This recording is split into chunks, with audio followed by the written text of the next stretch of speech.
একটা পুরনো কথা আছে, গায়ে বসা মাছি সহজে যায় না। এখানে ঠিক তেমনটাই হয়েছে কিনা সেটাই এখন অনেকেই ভাবছে।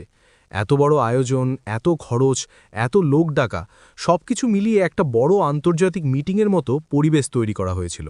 ইরানের মিডিয়াতেও সেই ভিডিও দেখানো হয়েছে, যেখানে দেখা যাচ্ছে পাকিস্তান কত বড় করে প্রস্তুতি নিয়েছিল।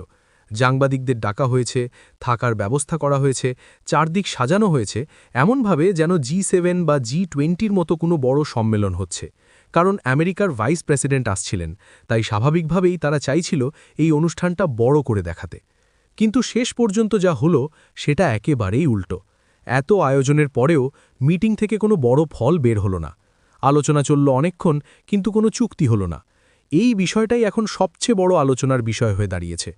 মিটিং চলার সময় অনেক আশা তৈরি করা হয়েছিল। বলা হচ্ছিল বেশিরভাগ বিষয়ে সমাধান হয়ে গেছে, সব ঠিক পথে এগোচ্ছে। কিন্তু আসল সমস্যা ছিল স্ট্রেইট অফ হরমুজ নিয়ে। এই জায়গাটা খুবই গুরুত্বপূর্ণ, কারণ এখান দিয়ে বিশ্বের অনেক তেল পরিবহন হয়। আমেরিকা স্পষ্ট জানিয়ে দেয় এই পথের সম্পূর্ণ নিয়ন্ত্রণ তারা ইরানের হাতে দিতে পারবে না।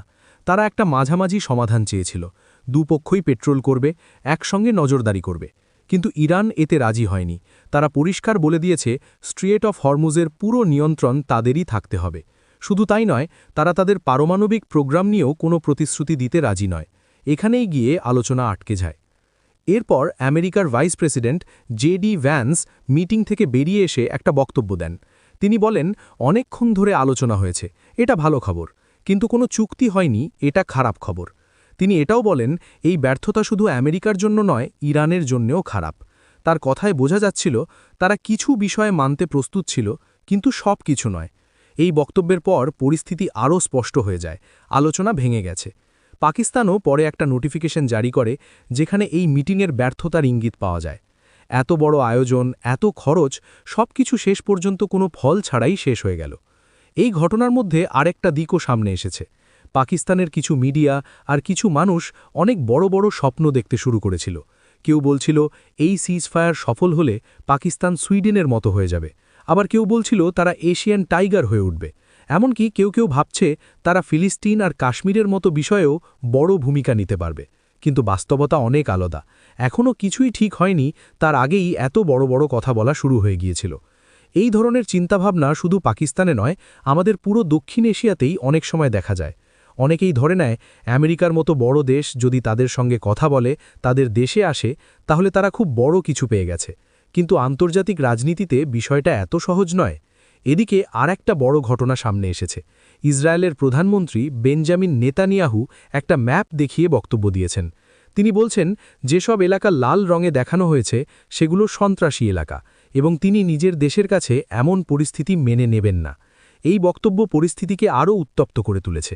অন্যদিকে আমেরিকা জানিয়েছে তারা তাদের এয়ারক্রাফট ক্যারিয়ার এই অঞ্চলে পাঠিয়েছে। তারা দাবি করছে তাদের জাহাজ স্ট্রেট অফ হরমুজের কাছ দিয়ে গেছে এবং সেখানে কোনো মাইন বসানো ছিল না। কিন্তু ইরান এই দাবিকে সম্পূর্ণ মিথ্যে বলে উড়িয়ে দিয়েছে। তারা বলছে এমন কিছু ঘটেনি এবং তারা তাদের অবস্থান থেকে একটুও সরেনি। ইরান আরও বলছে তাদের কোনো তাড়াহুড়ো নেই, তারা সময় নিয়ে এগোতে চায়, কিন্তু স্ট্রেট অফ হরমুজের নিয়ন্ত্রণ তারা ছাড়বে না। এই পথটাকেই তারা এখন একটা বড় শক্তি হিসাবে ব্যবহার করছে, কারণ এই পথ দিয়ে বিশ্বের অনেক বড় অর্থনীতি নির্ভর করে।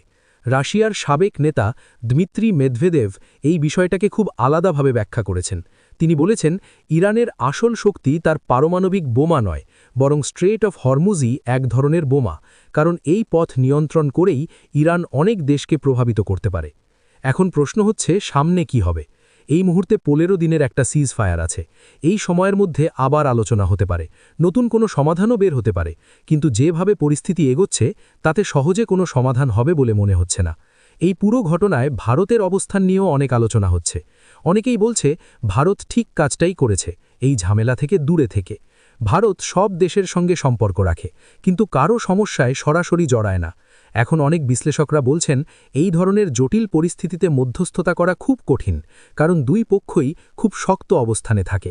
পাকিস্তান এখানে একটা বড় ঝুঁকি নিয়েছিল। তারা অনেক টাকা খরচ করেছে, বড় আয়োজন করেছে, কিন্তু তার বদলে কিছুই পায়নি।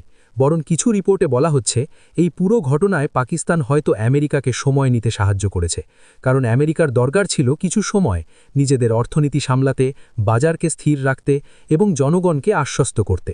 এই সময়ের মধ্যে পাকিস্তান আবার সৌদি আরবের দিকে তাদের সামরিক সহযোগিতা বাড়িয়েছে, ফাইটার জেট পাঠিয়েছে, সেনা পাঠানোর কথাও শোনা যাচ্ছে। সব মিলিয়ে পরিস্থিতি আরও জটিল হয়ে উঠেছে।